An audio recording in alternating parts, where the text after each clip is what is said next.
Hey guys, so today I want to talk about something that's very near and dear to me, and that is feminism. That may have come off that I'm a feminist in my videos. If it hasn't, then I'm failing horribly just in respects to myself. But first, feminism gets a lot of shit. Just the word gets a lot of backlash because people have associated it with men hating and things like that, and it doesn't help that there are people who perpetrate that and being like, oh well, like in second wave, was it in second wave or third wave? I want to say in the 70s. I want to say that's second wave feminist. There was this sign, one of those protest signs, like, don't be a feminist, it turned you into like a witch and a lesbian and all this other stuff. Just absolutely ridiculous. And it's not about hating men at all. I want to be very, very clear. It started in the late 1800s. The word feminism came about, I want to actually say it didn't come about until like the word itself until the 1920s. But when suffragettes were, you know, rallying for the right to vote, it's because they were being left either widowless or becoming a widow with no rights, can't decide what happens with their property, have basically all your rights were tied to your husband. And this did start with white women of privilege rallying for these rights and mainly concentrating rights for themselves, not for women of color, not women of lower classes or anything like that, just white women of privilege who wanted to keep their property when their husband died, or, you know, be able to dictate how their lives go and not have to have a man to be in control of that. They want to be in control of their own life. So it's about equality. It's not about hating men and women are better and all this and that. It's about having the same rights that white men are born with. White men, you're able to vote when you turn 18, no problem, no questions asked, as long as you fill out the right paperwork.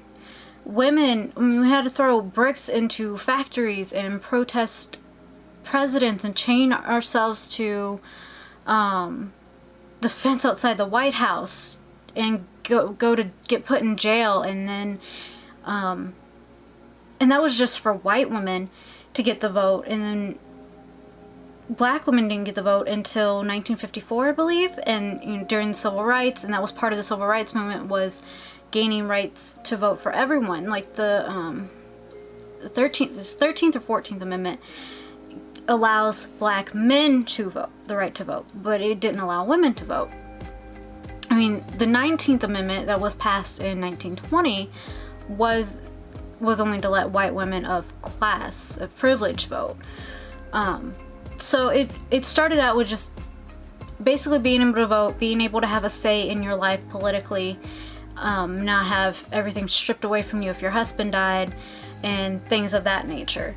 And then it kind of turned into like a second wave, kind of started with women just getting in groups and talking, like, you know, just like a book club, stuff like that, just have an afternoon tea, whatever. As you know what friends do, and like having one person be like, oh well, my husband actually gave me an orgasm this week, and her friends being like, what is that like? My husband doesn't care about my pleasure.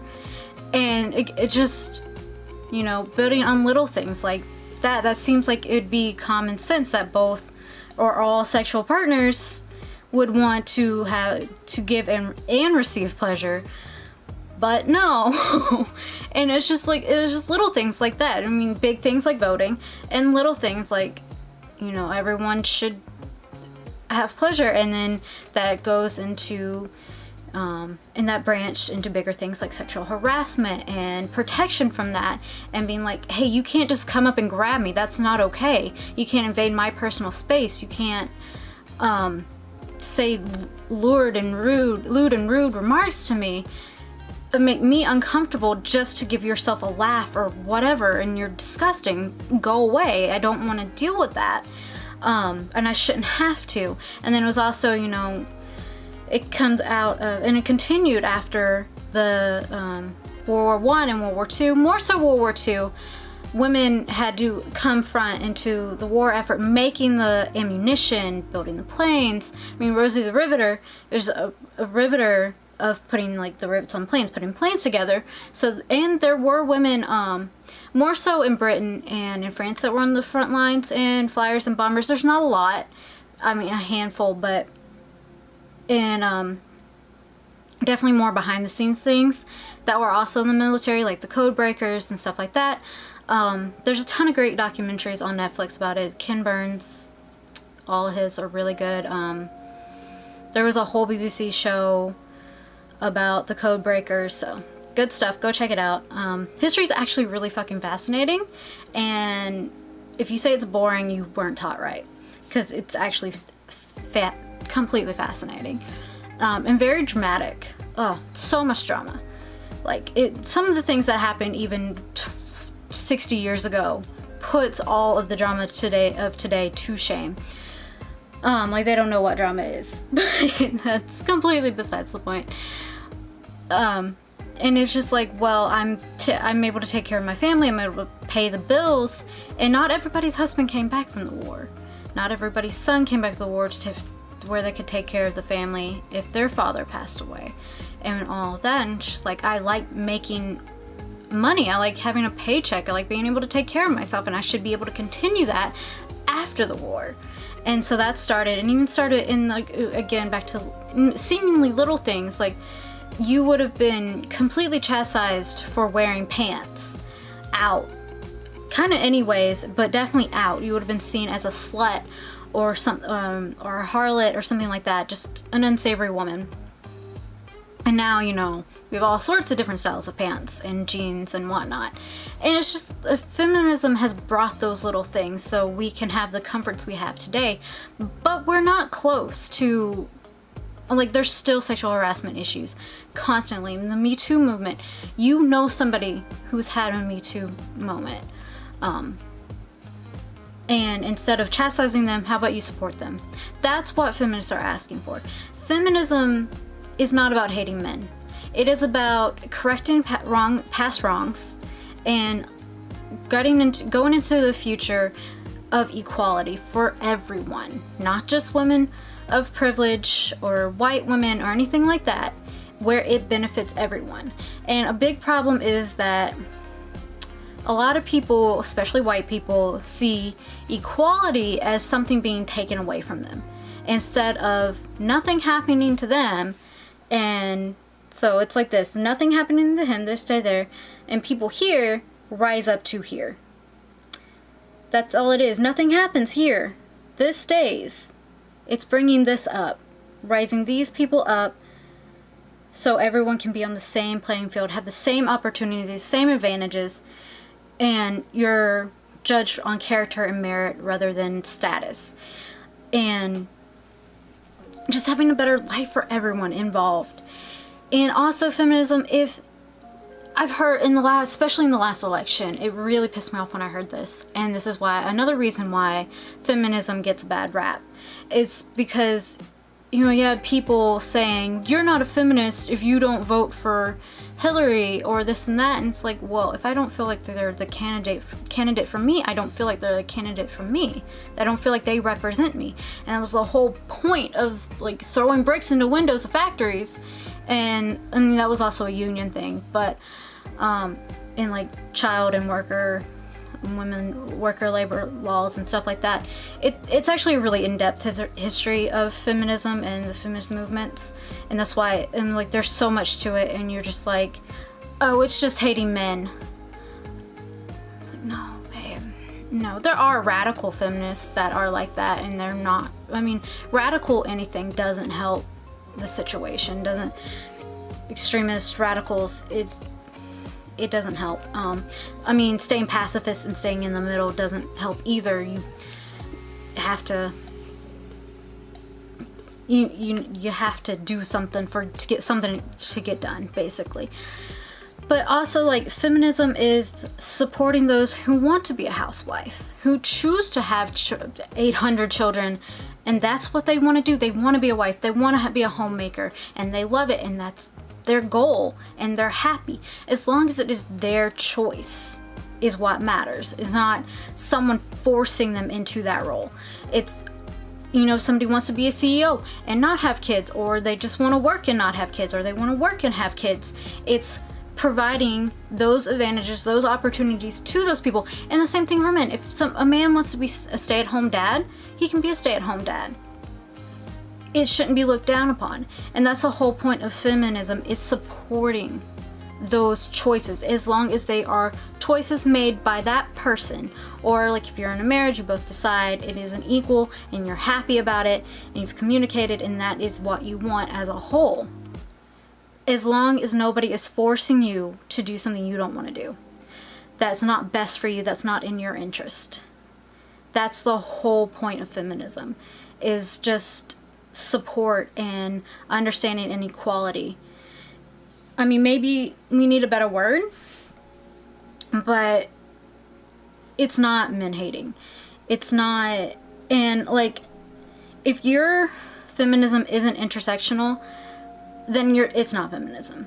You're just looking out for your own and your own privilege. And that's like, I literally, like, it's so rooted in me what feminism is for me, and it's about equality for all, and making sure everyone has the same advantages and opportunities, has support, and, you know, if you want to be a CEO and a mother, making sure there's childcare and that's accessible and free and all that good stuff, and again, healthcare, all that accessible to everyone.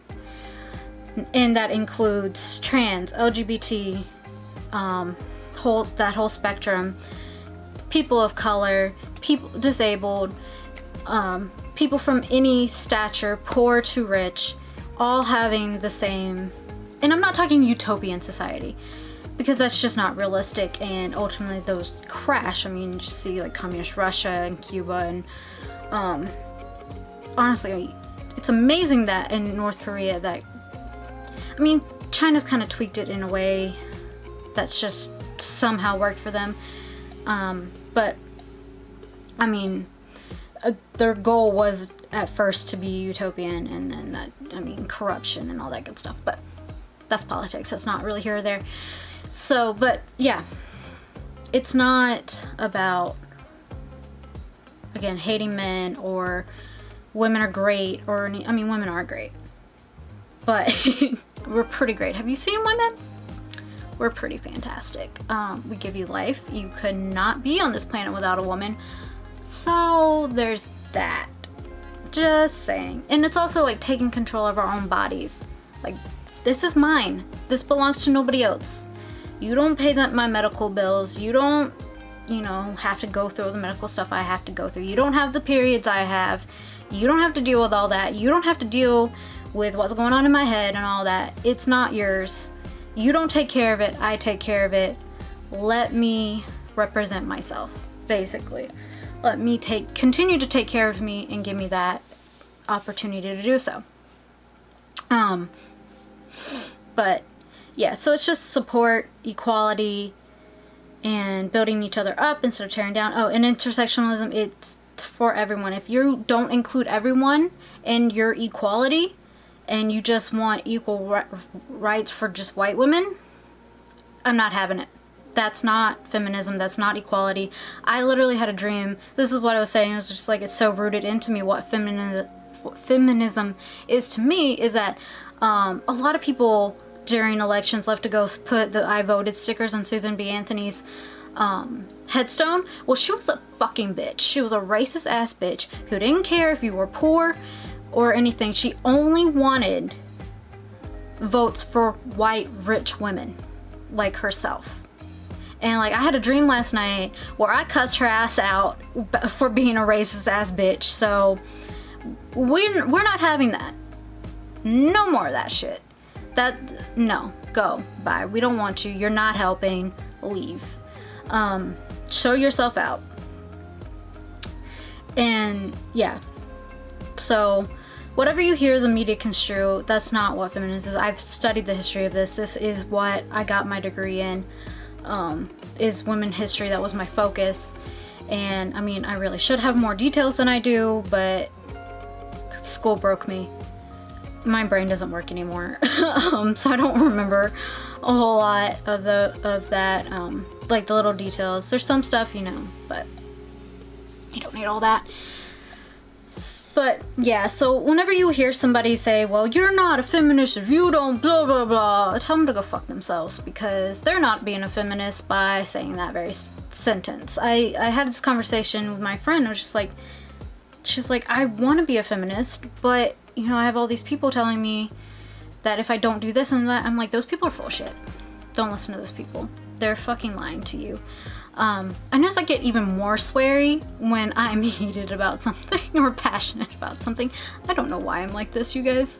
But I was like, don't listen to them. It's about support, equality, and love, and giving people the same opportunity and advantages of someone of privilege. If that person doesn't take those opportunities advantage, that's on them. You can't help everybody, unfortunately. I wish we could, but we can't. So that's just how life is. But what are your thoughts on feminism? What are any misconceptions you had? I'd love to continue this talk. It might get heated, it might get messy, who knows, but hopefully it doesn't. Hopefully this was insightful and like kind of helped clear up any misconceptions or anything like that. And again, don't listen to those people who try to tell you what you are. No, boo. We're not having that. It's 2019. We're done with that shit. I don't know who this person is that comes out. I don't know. But anyways, let me know your thoughts down below. I'd love to hear them. I'd rather not get into it, but if we have to get into it, I'll get into it. And I will pull up some sources. I got plenty. I know where to look. So yeah, but boop that like button and subscribe button, and I will see you guys in the next video. And I love you. Hope you have a great day. Bye, you guys.